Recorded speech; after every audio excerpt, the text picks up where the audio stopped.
Vous êtes bien sur Sud Radio, la radio du rugby. On va vous faire vivre la 15e journée de Pro D2 actuellement Nice-Grenoble. Et c'est les Grenoblois qui mènent à Nice 0-10. 2 essais inscrits, non transformés par les Grenoblois. Et maintenant, c'est l'heure de la chronique écho de Philippe Spanghero. C'est un en avant, c'est simple en avant, point. Sud Radio, la radio du rugby. Des millions, vous êtes charmante. Vous voyez ce que ça fait déjà 1 million, Armina? Où est l'argent? Où est l'argent? C'est bon, peu de noir, rien ici. En fait, j'ai retiré de l'argent. Amis, ouvrez vos cœurs, non n'ayez pas peur, l'argent ne fait pas le bonheur. Shut up and take my money.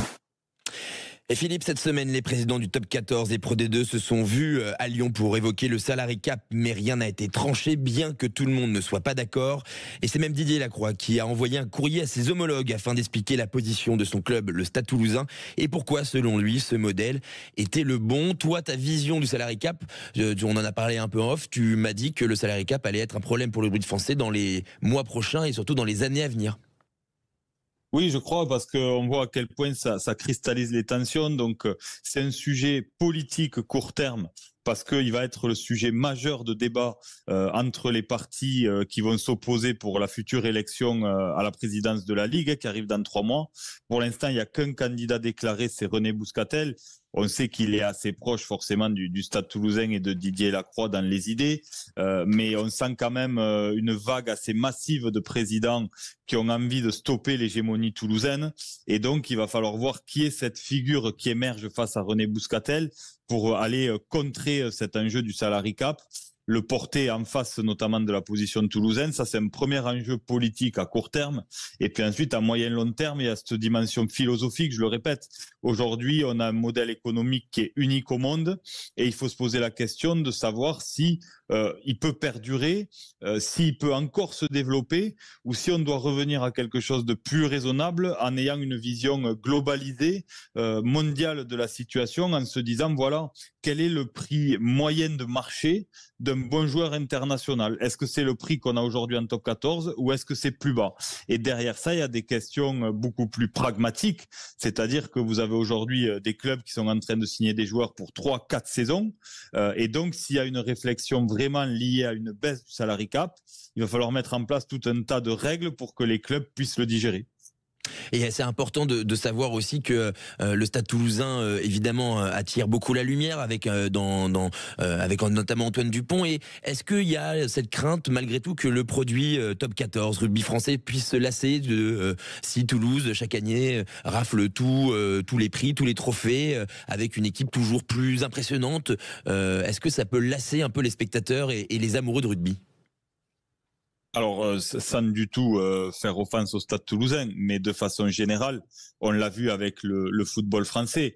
Quand le PSG avait pendant 5-6 saisons tué le championnat, on avait vu ce manque d'attrait pour cette compétition, parce que justement, il n'y avait plus beaucoup de compétition.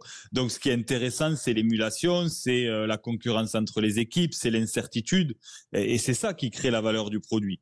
Donc, pour le rugby français, si demain il y avait Toulouse et le reste du monde, ce serait un problème pour le produit. Après, si Toulouse est une locomotive qui sert les autres à grandir, à se challenger et qui a du suspense, Toulouse a son rôle à jouer complètement. Ce qu'il faut absolument éviter, c'est qu'il y ait un écart trop grand qui se creuse entre Toulouse et les autres. Et c'est aussi pour ça que cette dimension philosophique du salary cap, elle est compliquée. Parce que on peut comprendre le discours de présidents de clubs qui disent finalement les règles là qui sont mises en place, elles servent le Stade Toulousain.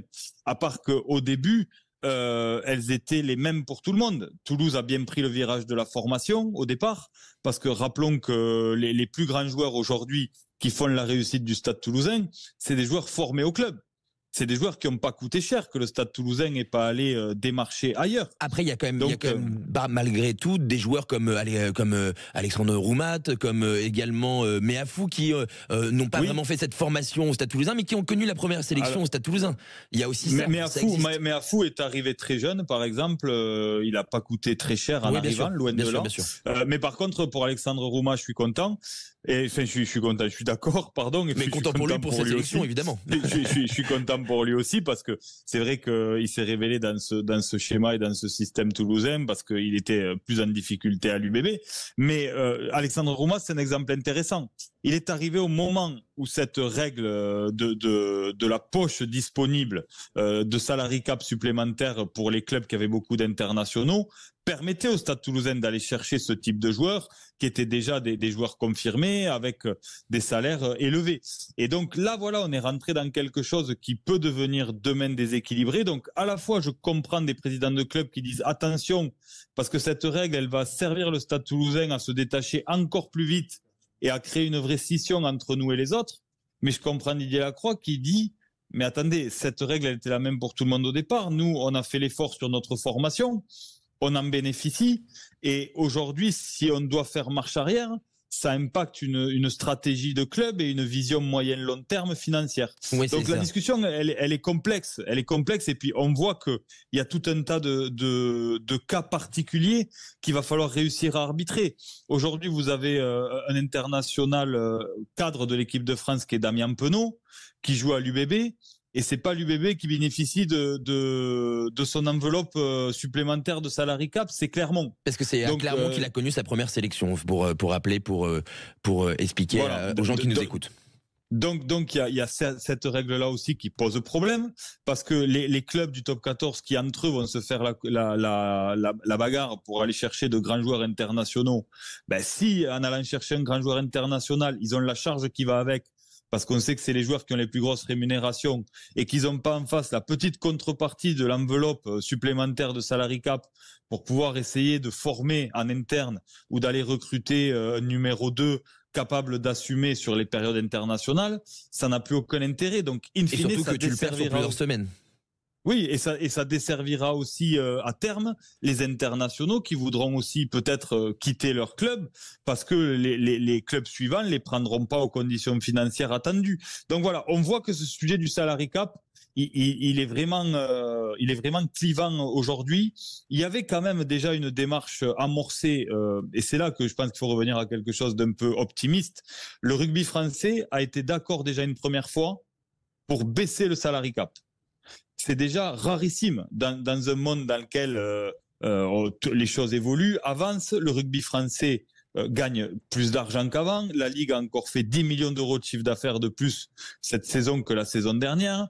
Les droits télé augmentent. Donc, malgré ça, les clubs se sont entendus pour revenir en arrière. Et ensuite, ils ont gelé la baisse à 10,7 millions d'euros de salary cap. Ça, c'est le montant légal pour tout le monde. Et puis ensuite, chaque club a sa poche supplémentaire de 200 000 euros par international.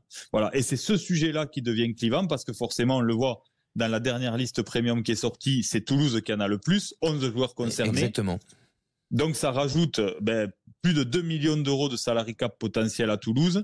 Et là, les autres clubs disent ça renforce le déséquilibre. Voilà. C'est ça. Donc la discussion est assez complexe et malheureusement, pardon pour terminer, Cyprien, c'est que là, jusqu'à présent, les gros enjeux de la Ligue, on sent que c'est un peu du 50-50.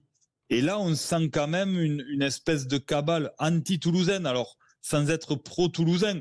Il y a une forme d'injustice dans tout ça parce que le Stade Toulousain n'a pas joué avec la règle. C'est une règle qui a été mise en place pour tout le monde et qui finalement a bénéficié au Stade Toulousain. Mais encore une fois, pour terminer, je comprends l'inquiétude générale. Pour le rugby français, il faut qu'il y ait une concurrence saine, il faut qu'il y ait du suspense, il faut qu'il n'y ait pas demain que le Stade Toulousain qui soit capable de gagner des titres. Et tu as parlé d'Alexandre Roumas, Olivier Roumas sera d'ailleurs notre invité lundi dans les vraies voix du rugby, et Clément Combes. Ouais, Philippe, par rapport à ta dernière phrase sur une espèce de cabale anti-toulousaine, est-ce que finalement il n'y a pas la même problématique qu'on retrouvait avec le RCT il y a un peu plus de 10 ans, où au final l'ensemble des présidents de clubs en ont après l'équipe dominante, sachant que les règles sont différentes, mais que l'équipe dominante est celle qui les comprend, qui les a le mieux comprises, si je puis m'exprimer ainsi. On sait qu'il y a 12 ans, il n'y avait pas forcément la règle des gifs, c'était le royaume des superstars étrangères, le top 14, et c'était le RCT qui en avait le plus bénéficié. Ouais, mais alors le précédent RCT, il a créé beaucoup de complexité dans les règles. parce que je vais faire attention à ce que je vais dire, parce que c'est pas du tout faire offense à Mourad Boudjelal. Il a toujours, lui, reproché à la Ligue cette forme de mainmise, de volonté de s'immiscer dans sa gouvernance et dans sa vision de club. Et il a toujours essayé de flirter avec la règle pour développer son club, sans tricher, hein, c'est pas du tout ce que je dis. Mais donc, il a trouvé des failles dans le système au fil du temps, qui ont montré à la Ligue que le système pouvait ne pas être aussi fiable que ça, et donc qui a amené la Ligue à renforcer les règles, mais quitte à en devenir des fois antinomiques sur certains sujets. Et donc il y a eu le précédent RCT a amené beaucoup de complexité dans les règlements, notamment dans les sujets liés au salary cap, à ce qui est inclus dedans, ce qui l'est pas, etc. Parce qu'en effet, il y a eu cette période RCT qui agaçait un peu tout le monde, parce qu'en effet, il y a eu une hégémonie de ce club pendant 3 ans. Et surtout, en restant dans les règles, Mourad Boudjelal avait trouvé des astuces, notamment sur la principale et la plus célèbre, ça a été de sortir du salary cap en proposant des grosses primes aux joueurs en cas de finale. À une époque, ils jouaient des finales quasiment tous les ans, que ce soit en Coupe d'Europe ou en championnat. Et donc, il y avait un salaire de base des joueurs qui était plutôt bas et ensuite des très grosses primes de finale. Donc, c'était un risque aussi pris par Mourad Boudjelal à chaque fois. Mais en tous les cas, c'était tout à fait légal. Et donc, ça a amené la Ligue à revoir cette règle-là et d'autres aussi. Donc, voilà, c'est vrai qu'il y a eu ce précédent RCT. Après, je ne crois pas qu'il y ait eu contre le RCT quelque chose d'aussi général qui est en train de se créer là. Et c'est pour ça que je dis que ça va ramener une complexité politique à court terme, parce qu'encore une fois, René Bouscatel est le seul candidat déclaré, et il va falloir qu'il se positionne fermement sur ce sujet-là. Et donc, ça va être une décision difficile à prendre. Il va falloir essayer de contenter tout le monde. Et honnêtement, dans la situation dans laquelle on se trouve, c'est pas évident. Oui, lui qui a été, on le rappelle, président du Stade Toulousain pendant de longues années. Merci beaucoup Philippe, en tout cas, pour cette chronique rugby économie. On te retrouve demain au cœur de la mêlée entre 19h et 20h. Très bonne soirée à toi Philippe. Salut messieurs, bon match. Et nous, dans un instant, on va suivre le multiplex de cette 15e journée de Pro D2. Pour rappel, Nice-Grenoble, je vous avais laissé avec Grenoble qui menait 10-0. Et bien en fait, 15 faut se mouiller la nuque. Hein. Ah ouais, là, il faut se mouiller. En effet, 2 essais grenoblois pour revenir. Et là, ça a scoré très vite, avec notamment Jules Gimbert, l'ancien du Stade français. Un essai niçois, il est impressionnant. Ouais, il y a eu des cannes là. Oh là là. Relance de l'arrière et Jules Gimbert qui est au soutien. Ministre de l'Intérieur, Jules Gimbert, ça y est. Et on va suivre le reste du multiplex dans un instant avec toute l'équipe.